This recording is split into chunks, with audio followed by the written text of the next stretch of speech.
During the school board meeting inside the Marion Berry building, some of the resolutions that were passed in the bill included free sustainably sourced school lunches, schools running on 100% renewable energy, curriculums focused on climate change, and improved plans on what to do when a natural disaster occurs.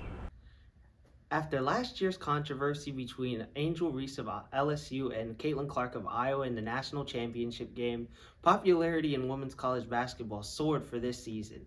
Although winning the regular season conference title is out of the picture, the goal remains the same for the team, adding a third MEAC Conference Championship banner to the outfield wall behind me, and booking an automatic ticket to the NCAA Softball Division I tournament. For Howard News Vision, I am George Hamilton III. A couple of times. I did not get the job. And there are those who believe that that means I should sit down and shut up. That not winning a contest, not having a certain platform eviscerates both my right and my responsibility to be engaged. I lead from where I am. I remember that when you stand for public office, it is a platform. On Wednesday, January 24th, former Georgia House of Representative and gubernatorial candidate Stacey Abrams spoke in front of a packed crowd of students inside the Howard University School of Business auditorium.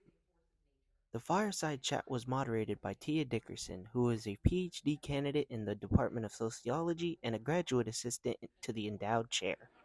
This was the first fireside chat of the Ronald W. Walters Chair Speaker Series. Abrams and Dickerson discussed topics such as public policy, voter disenfranchisement, and the importance of voting in local elections in the 1 hour of the chat. No one votes. Voter suppression means they are putting in place things that stop certain communities from voting. And it's not that they stop everyone. So you'll hear this false narrative, oh, more black people voted in Georgia than ever before, there can't be suppression. No, we just worked harder to get over the voter suppression that you put in place. As the conversation ended, Abrams stated that this was the first of a few more fireside chats ahead of the 2024 presidential election, so she will be back to talk to Howard students before the biggest election in U.S. history.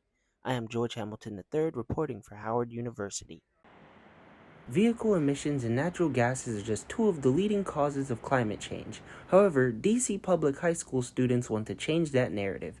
On January 17th, the DC State Board of Education passed the Green New Deal for Schools bill, a bill advocated by students. Student organizers from the Sunrise Movement say the bill focuses on issues that they feel need to be addressed. There are a lot of aspects of the Green New Deal for Schools that are really pertinent, and things like infrastructure and climate curriculum are things that I've never really felt like I've gotten the full scale of in my education at DCPS. So During the school board meeting inside the Marion Berry building, some of the resolutions that were passed in the bill included free sustainably sourced school lunches, schools running on 100% renewable energy, curriculums focused on climate change, and improved plans on what to do when a natural disaster occurs. Like in the nation's capital, this is a great opportunity to set the tone for the nation and prove how important the climate crisis is and how schools are a great environment to take action with it.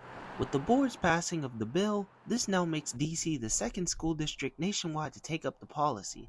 The bill now goes to the DC Council, who will hear the proposal on March 12th. Although the proposal may not be passed after the first hearing, the students say they will not rest until the council understands how important this issue is to them. For Howard News Vision, I am George Hamilton III. Will she go for history? There it is!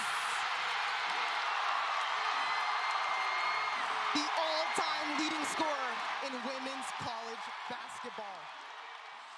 As Iowa guard Caitlin Clark broke collegiate record after collegiate record this season, women's college basketball took the basketball world by storm overnight.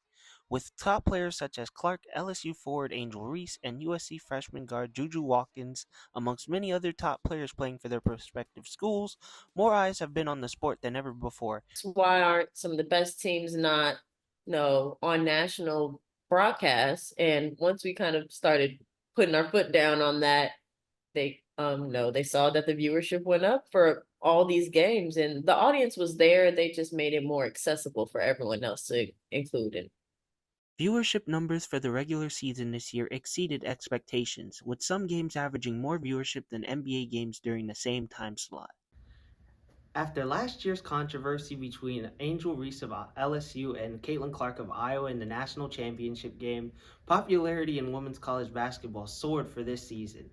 Those moments between like Andrew Reese and Caitlin Clark, it makes people more engaged. And I really enjoy it. I like it. One of the main reasons why women's college basketball has increased in popularity is because of name, image, and likeness, better known as NIL. Utilizing their play on the court and their social media following off the court, players are securing 6 to 8 figure deals with popular brands such as Amazon, Starry, State Farm, and more. Flau'jae Johnson has these national marketing deals, and it's created a lot of visibility for these players that have been able to monetize the big followings that they've had on social media, bigger in many cases than comparable male athletes.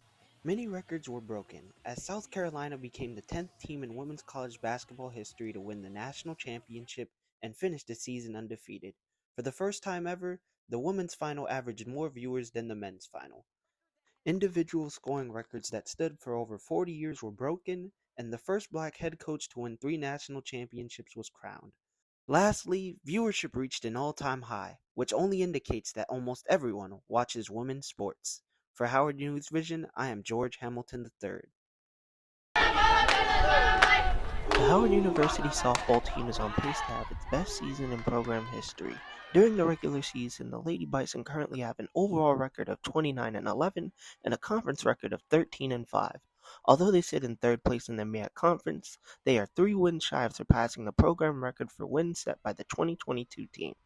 As a team, it would mean so much to us to be able to even just tie the record and break it, because that 2022 team, we look up to them so much in everything that we do. With plenty of returning sophomores and juniors, as well as several incoming freshmen, the team has gone on 2 separate 10-game win streaks, as they not only broke the 2022 team's record for consecutive wins once, but twice.